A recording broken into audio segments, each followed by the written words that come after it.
easily diagnose issues with your alternator. But not just that, I will also take an alternator apart and go over all the different components that make up the alternator and how they work together as well. And as if that wasn't enough, we'll go over some wiring diagrams and hey, you can read them and make sense of your charging system too. Alright, so if you suspect you have issues with your alternator and charging system in general, first thing you need to rule out is a bad battery. The first thing you want to do is to do a close visual inspection of your battery terminals and your battery terminal connectors. Make sure there is no rust and corrosion between the terminal and the connectors, because otherwise that's going to keep current from flowing through your charging system. And this is what I'm talking about. So if you're having issues with your car starting or having issues with your battery in general, and you see this on your battery terminal connectors, this is the first thing that you need to address. You will need to remove this connector, clean the battery terminal, and replace this connector if it's as bad as this, or clean it as well. Now even if you're not having issues with your charging system, but have battery terminals that look like that, you should either clean them or replace them, just so that you don't develop any issues in the future. But for the sake of this video, we'll pretend that's not there and go on to the next step, which is to load test our battery using a load tester. Now if you don't have one of these, don't worry, I'll also show you how to do this using a multimeter, but this is simply the way that's done at different mechanic shops out there. And the way these work is to first connect the black side to the negative side of your battery and the red side to the positive side of your battery. And then you want to take your voltage reading, and you should have about 12.5 to 13 volts.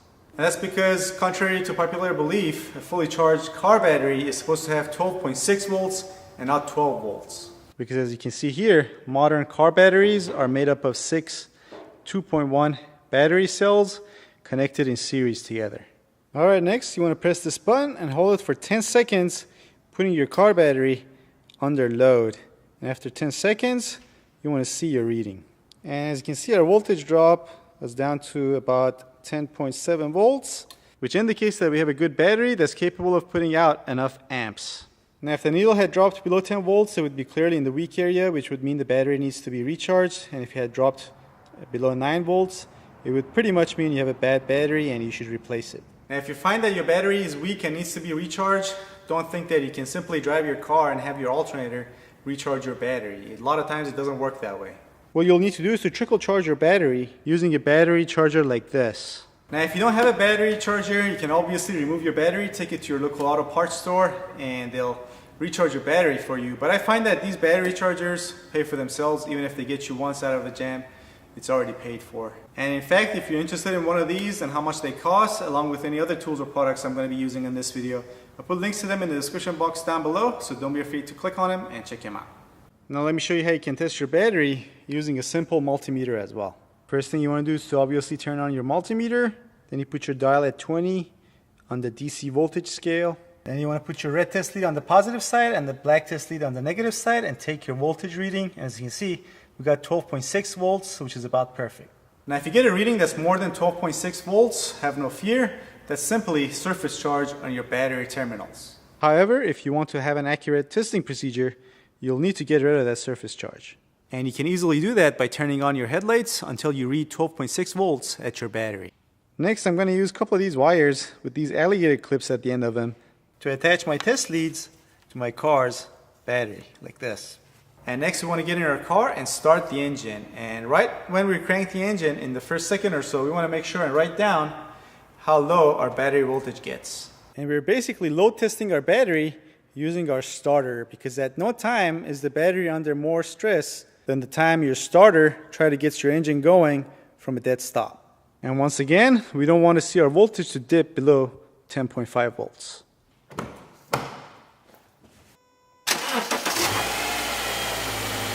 So as you just saw, the lowest our battery voltage got while we were cranking the engine was 10.9 volts, which means we have a good battery on this car. So now we can move on to testing our alternator. So with our test leads still attached to the negative and the positive terminals of our battery, we're going to start the car. And the voltage reading you want to see at the battery with the engine running is 13.5 to about 15 volts. Alright, so as you can see, we're getting about 14.5 volts, which is just about right. Now what we're going to do next is to raise our RPM to about 2500 and make sure that our voltage here doesn't keep rising and stays steady. And by doing that, we make sure our voltage regulator, which is this guy, is doing its job, which is to maintain the voltage and current that's being produced at your alternator within a specific range to your battery. Now I'll explain in more detail how everything you see here works together later on in this video. Alright, so let's do the 2500 RPM test. So yeah, and you want to keep it at 2500 for about 30 seconds to a minute to make sure that voltage stays steady. Alright, so if you get a voltage reading that's above 15 volts, then the most likely culprit is going to be your voltage regulator. Now most alternators these days come with internal voltage regulators, so you simply might want to replace your alternator. If you feel like it, you can try to source one of these, open up your alternator and replace the regulator only. But if you have a voltage reading at your battery that's below 13.5 volts, here's what you want to do next. First thing you want to do is to turn the engine off and then check the condition of your drive belt that's turning your alternator pulley. You want to make sure that it's not excessively loose, it's not badly damaged or torn. Also do a close visual inspection of the pulley itself. Make sure it doesn't have any obvious signs of damage, and that also it's not making any bearing or any other types of noises while the engine is running as well. Next, you want to do a close visual inspection of this connector that goes to your alternator, but more importantly, this cable that's attached to this positive post that's on your alternator. So this positive post is what's attached to the stator inside your alternator, and that's where the current is produced, and that's how the power from your alternator gets transferred through this cable back to the positive post of your battery, and that's how your battery gets recharged. So the next check is with the engine running, we're going to do a voltage test on the post itself to see how much voltage we have at the post, because our alternator could be producing enough current at the post, but for whatever reason, like corrosion or damage to this cable, some of that could get lost by the time it gets to the positive post of our battery. Alright, so let's first start our engine. Now we'll keep our black test lead still attached to the negative side of our battery, and then with the negative test lead, we're going to touch the post on our alternator. And as you can see, we got 14.5 volts here, which is what we have at the battery as well. Alright, so if the voltage you get at the positive post of your alternator is 14.5 volts, but let's say you only have 12.5 or less than 13 volts at the positive post of your battery, then that means that your alternator is working properly, but that voltage is being lost somewhere from that post to the positive post of your battery. If that's the case, here's how you can find out where that voltage is getting lost. So once again, you grab your multimeter, keeping the dial in the same setting. We're going to do a voltage drop test, which is a test to see how much voltage is lost between every 2 points from that post to the battery. Now, in order to have an accurate voltage drop test, you'll need current flow through the circuit. And as the car is sitting right now, it doesn't have a whole lot of current flow. So what we're going to do next is to turn on all the accessories inside our car to put some demand on the alternator and have some current flow. So let's turn on our headlights, put our fan to the max position, turn on our AC, turn on our radio, and I think that should be good enough. And we're going to start our voltage drop test at the point that's going to be the most likely culprit, which is this corroded terminal right here. So we get one test lead and put it on the post itself, grab the other test lead and put it on the terminal. And whatever number we see on our multimeter, that's going to be the amount of voltage we're losing when voltage goes from this terminal to the positive post of the battery. As you can see, we got about 0.01, 0.02, depending on where I'm putting this black test lead, which is really nothing. Alright, so the next place you should check is from where it goes from the stud to this cable. So again, one test lead on the stud and the other one on the cable itself. And we're going to record our voltage loss, and again, there isn't any on this car. So 9 out of 10 times your voltage loss is going to be in one of those two places, especially this one. But if it's not there, then you simply just keep going down this line. So on this car, this line from there goes to the junction box first, then it goes through this 120 amp main fuse, then back out the junction box and to the car battery. And if you're wondering, on this car, the total voltage loss from the positive post of the alternator to the positive post of the battery is 0.07, 0.08 volts, which is well within spec of 0.2 volts. Alright, so that was the voltage drop test from the positive side of the alternator to the battery, but you also need to do a voltage drop test from the negative side of the alternator to the battery as well. Because in order for current to flow, the alternator needs to be grounded Now your alternator is grounded through your engine, which is grounded through your chassis by grounding cable, and your chassis is obviously grounded back to the negative side of your battery, since that's also connected to the chassis as well.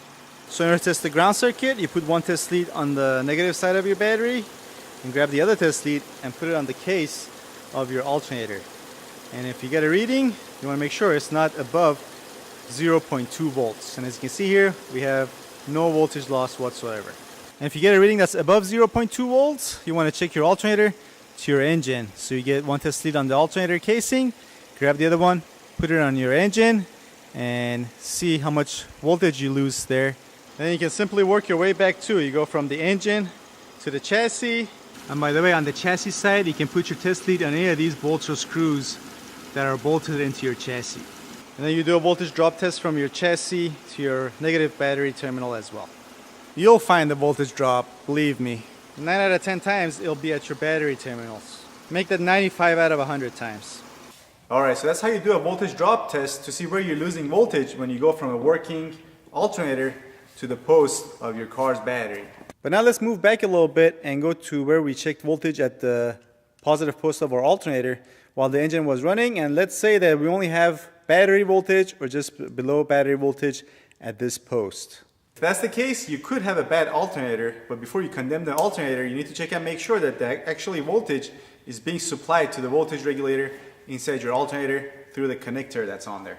See these two wires here? One of them carries battery voltage to the voltage regulator inside your alternator, and your alternator needs that battery voltage in order to be able to produce current, which in turn will recharge your battery. Alright, so here's how your alternator works. So a lot of times you have two wires going to a two-wire connector on your alternator. These go straight to your voltage regulator. So one of them carries battery voltage to one of these brushes that you see here, and the other one has ground, since your voltage regulator is grounded through your alternator, which is grounded through your engine. So you have both power and ground on these spring-loaded brushes. And those two brushes make contact with these two slip rings that are on your rotor. See, on this alternator, this voltage regulator goes on like this, and right there you can see it make contact with the slip rings. So power and ground comes through these two slip rings, and it goes through this winding around your rotor. You might see it better at this angle. Each one of these slip rings, it's connected to one end of this winding that's going through this rotor. And as you have both power and ground through this field winding, you create an electromagnetic field. Now your electromagnetic field goes inside of your stator, which is basically 3 sets of windings that go through here, as you can see. And as your drive belt turns, the rotor and the field winding with the electromagnetic field around it, that field induces current through your stator. Now since the current that's being produced at your stator, it's AC, and your car or your battery uses DC voltage, that needs to be converted to DC voltage. And that's where these diodes come in.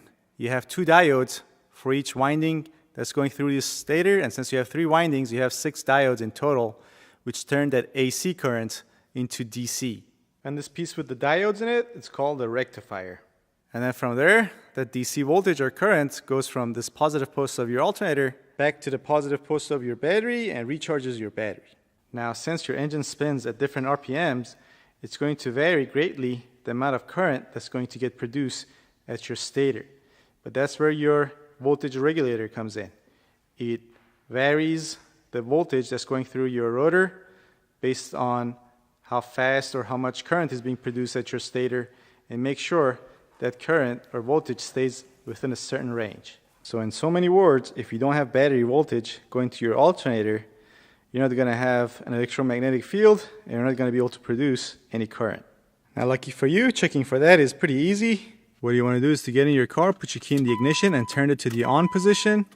Then grab yourself a test light, attach one end to the ground side of your battery, and then with the other end, probe the 2 pins on your connector, and you should have power in at least one of them.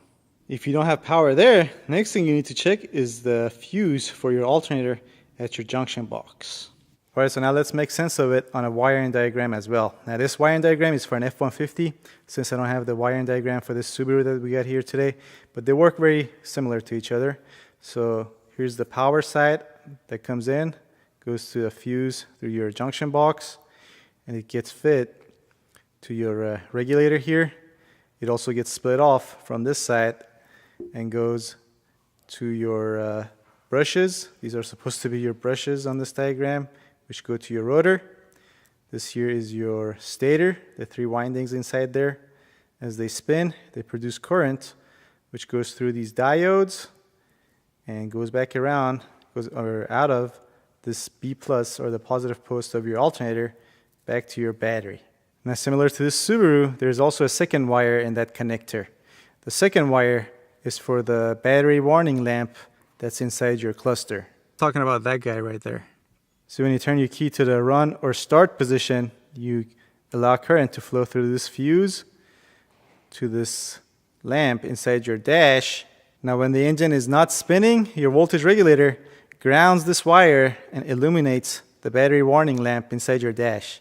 But once the engine starts spinning and starts producing current at your alternator, the regulator opens this up and your battery warning lamp or light goes out. Those are, if you don't stop horsing around while I'm shooting, I'm going to return you. I'm going to take you back right where I found you, man. Right on the side of the road. Now, if you're interested in knowing more about alternators, how they work, or maybe how you can open them up and rebuild them, for example, there is a YouTuber of which I put a link to his channel right below on the screen somewhere, which has a YouTube channel based solely on alternators. And it's a very informative channel. I definitely recommend you check him out. So yeah, thanks for watching. I'll see you guys next time.